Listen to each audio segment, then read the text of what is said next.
To set the scene for what's about to follow, those of you that are familiar with the guidance that the Guidance and Standards Committee has published over the years will know that we have over time developed quite a lot of imagery and iconography and means to describe things that we feel are important to us, and they give us a common vocabulary, something that we can discuss.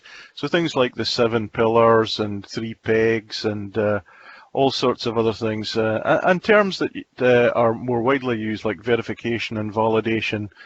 And you'll find these terms scattered through guidance, often used in the introduction section to convey a particular message. In the course of doing some recent updates to the guidance that we discussed at the previous committee meeting, we decided that perhaps it would be a good idea if we pooled all this imagery and iconography together into one place to create like a ready reckoner or an aid memoir, so that we had all these things that we felt were important to us and important to the guidance in one place. And we thought it might be fun to develop a kind of logo or a new logo that incorporated all these important items, so that we could put it on documents, so that you have all the important information just at your hand. Whenever you pick up a document, it would be there, and you'll have a reminder. So if I can get this yellow square to disappear, hopefully I will. The actual new logo is built up in several pieces, but the outside is a frame that contains the sort of highest level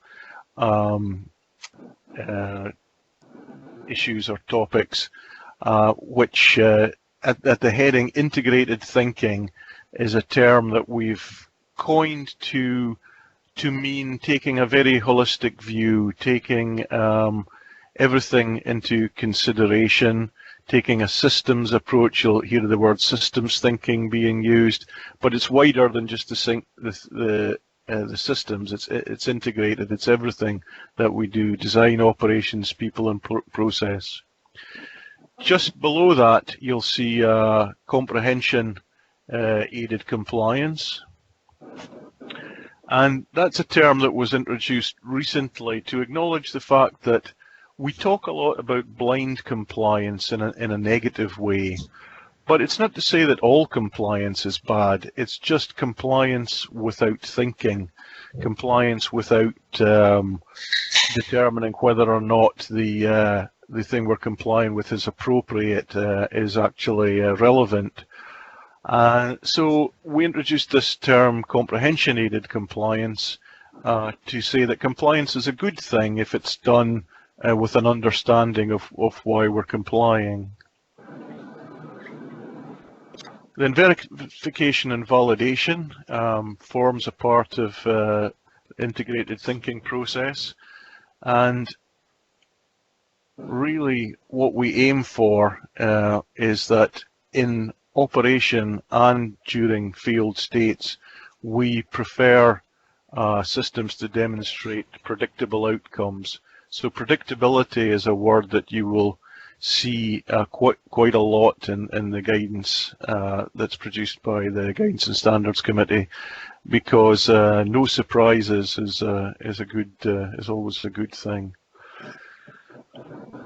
The last term that goes onto the frame is what's become known as the 3 R's, which are not reading, writing, and arithmetic, as I was taught when I went to school, but rather redundancy, reliability, and resilience, which again are desirable features in a DP system. So that's the frame that goes around the outside, and within that frame there are some other elements. Along the top you'll see design, operation, people, and process. For those of you that are familiar with the operations guidance, Design operations, people and processes is the themes that guidance always can be broken down into. Something will impact one of these four columns or buckets to a greater or lesser degree.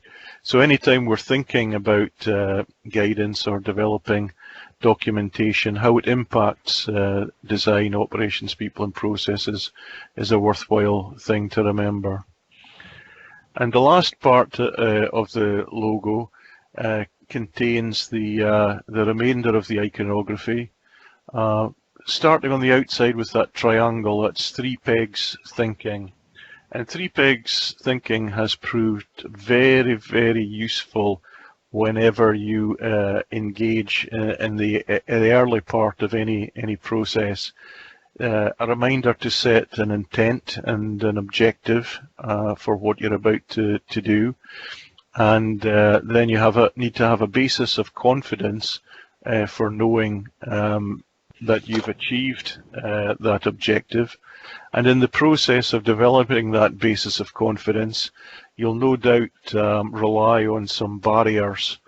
And if that's the case, if your basis of confidence relies upon barriers, then you need to first of all know what they are and then have a plan to manage them, and that process is called defense in depth. So the three pegs, 1, 2 and 3 there, are intent and objective, the basis for confidence, and defense in depth. Round about the periphery of that white circle, we have performance, protection and detection, which are the three sort of key elements of any fault-tolerant system based on redundancy. And again, just like design, operations, people and process, it's a good aide-memoir to think about in the design of a DP system, how the elements of performance, protection and detection impact the design and where they're required. Possibly the one that people will be most familiar with is what became known as the DP temple or the DP jail, depending on whether or not you were on the outside or the inside of the bars, is the 7 pillars. And the 7 pillars of autonomy, independence, segregation, differentiation, fault tolerance, fault resistance and fault ride-through, again, are desirable elements in a DP system design. They may be there in different quantities depending on the nature of the design, but you usually have some reason to want these attributes. The 7 pillars, they sit on that, what we like to call the foundation of predictability. These 7 pillars help to create predictable outcomes, and they support the roof of the temple, which is the ultimate objective of delivering incident-free operations. There's one element below there which has come to prominence in the last few years, which is something that you'll find in papers and things, and also in the recent update of the design philosophy document, which is called the staircase or the journey.